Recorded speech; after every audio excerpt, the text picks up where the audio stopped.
Amandine Pélissard est très inquiète. Ce jeudi 27 juillet 2023, la mère de famille s'est emparée de son compte Instagram pour révéler à ses abonnés que son mari venait d'être transporté à l'hôpital. Il a en effet été victime d'une deuxième phlébite en l'espace d'1 an. De quoi plonger son épouse dans une énorme angoisse. Chez les Pélissard, malgré les projets qui s'accumulent et l'emménagement dans une villa, l'ambiance n'est plus du tout à la fête.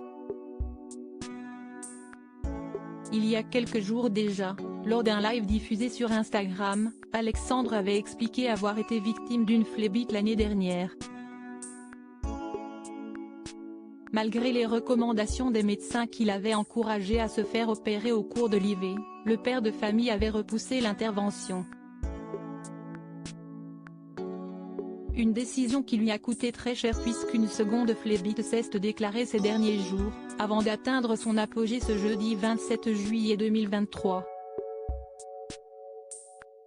Sur son compte Instagram, Amandine Pélissard a fait part de ses vives inquiétudes et a révélé ce qu'il s'était passé. Hello, je fais des petites stories car les nouvelles ne sont pas top aujourd'hui.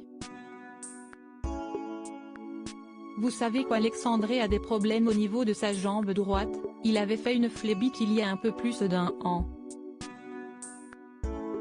Il avait été pris en charge à l'hôpital et il était sorti avec des anticoagulants injectables à prendre pendant 1 mois et demi et qui étaient administrés par une infirmière qui venait à domicile tous les jours. Il devait se faire opérer cet hiver mais il n'a finalement pas fait l'opération et là. Déjà mon mari je le connais et s'il met son bas de contention lui-même si est qu'il a mal, a-t-elle expliqué avant de révéler qu'Alexandre venait d'être hospitalisé. Ce matin on s'est levé et il ne pouvait même plus poser sa jambe par terre donc je lui ai dit d'aller aux urgences. Évidemment il ne voulait pas, a précisé la future maman qui accouchera sous identité protégée. Rapidement, celle qui s'est lancée dans le X a compris que la situation était bien plus grave que lors de la première crise. Ce qui m'inquiétait surtout, si est qu'il commençait à s'essouffler en parlant et quand il parlait ça le lançait dans la cuisse. Donc là j'ai compris que le caillot était en train de migrer ailleurs et que l'embolie pulmonaire lui pendait au nez. Donc j'ai fait le 15, numéro du SAMU, note de la rédaction, a-t-elle ensuite expliqué.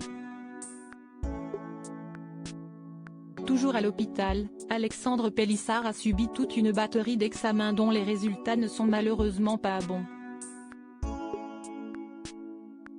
Ils l'ont emmené, il nous fait bien une nouvelle phlébite. Avant le caillot était localisé dans le mollet et là a priori il est remonté au niveau de la cuisse. Je suis pas médecin mais j'ai peur car dans la cuisse il y a quand même l'artère fémorale, et si le caillot continue à migrer après si est-il les poumons et le cœur. Quelle angoisse, a-t-elle déploré. Espérons que le traitement fera effet rapidement.